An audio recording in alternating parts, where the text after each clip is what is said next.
ഒരൊറ്റ ഐറ്റം ഉണ്ടെങ്കിൽ ഉണ്ടല്ലോ വയറ് നിറയെ നമുക്ക് ചോറിടാനായിട്ട് പറ്റും. ഒരുപാട് ഹെൽത്ത് ബെനിഫിറ്റ്സ് ഒക്കെ ഉള്ള ഒരു ഐറ്റം വെച്ചിട്ടാണ് ഈ ഒരു കൂട്ടാൻ നമ്മൾ തയ്യാറാക്കി എടുക്കുന്നത് കേട്ടോ. അപ്പോൾ അതിന് വേണ്ടിയിട്ട് ആദ്യം നമുക്കൊരു 1/4 കപ്പ് പരിപ്പ് എടുത്തിട്ടുണ്ട്. അത് നന്നായിട്ട് വാഷ് ചെയ്തതിന് ശേഷം കുക്കറിലേക്ക് ഇട്ട് കൊടുക്കുക. അതിലേക്ക് 1/4 ടീസ്പൂൺ മഞ്ഞൾപ്പൊടിയും, പരിപ്പ് കഴിച്ചാലുള്ള ഗ്യാസൊക്കെ ഒന്ന് പോയി കിട്ടാൻ വേണ്ടിയിട്ട് അതിൽ 3 വെളുത്തുള്ളി ചതച്ചതും ആവശ്യത്തിന് ഉപ്പും വെള്ളവും ചേർത്തിട്ട് ഒന്ന് വേവിക്കാൻ മാറ്റി വെക്കാം. പിന്നെ അതൊരു 1/2 കപ്പ് തേങ്ങ, അതിലേക്ക് ഒരു ചെറിയ ഉള്ളി, ഒരു വെളുത്തുള്ളി, 2 വലിയ പച്ചമുളക് ചേർത്തിട്ടൊന്ന് ചതച്ചിട്ട് അതും മാറ്റി വെക്കാം കേട്ടോ. ഇതാണ് നമ്മുടെ ഐറ്റം വാഴപ്പിണ്ടി. ഇത് ഫ്രീസറിൽ സ്റ്റോർ ചെയ്ത് വെച്ചതുകൊണ്ടാട്ടോ ഈ ഒരു കളർ. പക്ഷേ അത് വേവിക്കുമ്പോൾ റെഡി ആയിക്കോളും. അത് ചെറുതായിട്ടൊന്ന് കട്ട് ചെയ്തിട്ട് മാറ്റി വെച്ചിട്ടുണ്ട്. അതിന് നിങ്ങൾ പല പേരായിരിക്കില്ലേ ഓരോ സ്ഥലത്തും, എന്താ പറയുക എന്നുള്ളത് കമൻറ്റ് ചെയ്യാൻ മറക്കല്ലേ. ഇനി ഒരു മൺചട്ടി വെച്ചിട്ടുണ്ട്. അതിലേക്ക് 2 ടേബിൾ സ്പൂൺ വെളിച്ചെണ്ണ വെച്ചിട്ട് ഒരു 6 ചെറിയുള്ളി അരിഞ്ഞതും 2 തണ്ട് കറിവേപ്പിലയും ചേർത്തിട്ട് ഒന്ന് മൂപ്പിച്ചെടുക്കാം. അതിലേക്ക് 1/4 ടീസ്പൂൺ മഞ്ഞൾപ്പൊടിയും ചേർത്ത് കൊടുക്കുന്നുണ്ട്, കരിയാതെ ശ്രദ്ധിക്കുക. പിന്നെ അതിലേക്ക് ഈ വാഴപ്പിണ്ടി ചേർത്ത് കൊടുക്കാം കേട്ടോ. അത് നന്നായിട്ടൊന്ന് മിക്സ് ചെയ്തെടുക്കുക.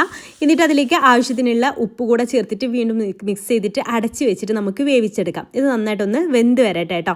ഇത് വെന്ത് വരുമ്പോഴേക്കും നമ്മുടെ ആ ഒരു പരിപ്പും വെന്ത് വന്നോളും. പരിപ്പ് നിങ്ങൾക്ക് വേണമെങ്കിൽ ഡ്രൈ ആയിട്ട്, ഒരുപാട് കുക്കാവാതെ അലിയാതെ നമുക്ക് ഡ്രൈ ആയിട്ടും ഇത് തോരൻ പോലെയും എടുക്കാം. ഞാനിപ്പോൾ തോരൻ പോലെയല്ല, കറിയൊന്നും വെക്കുന്നില്ല. അപ്പോൾ അതിന് പകരം ഇതെന്നെ കൂട്ടാമെന്ന് വിചാരിച്ചിട്ടാണ് കേട്ടോ.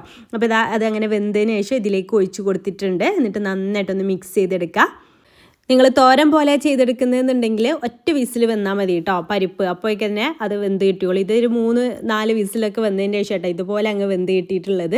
അപ്പോൾ അത് നന്നായിട്ട് തിളച്ച് വരുന്നുണ്ട്. ഇനി നമുക്കതിലേക്ക് ചതച്ചെടുത്തിട്ടുള്ള തേങ്ങയും ചെറുത് നന്നായിട്ട് മിക്സ് ചെയ്തെടുത്ത് ഒന്ന് ചൂടായാൽ മതി കേട്ടോ. ഒന്ന് ചൂടായി കഴിഞ്ഞാൽ നമ്മുടെ ഈ ഒരു കൂട്ടാൻ റെഡി.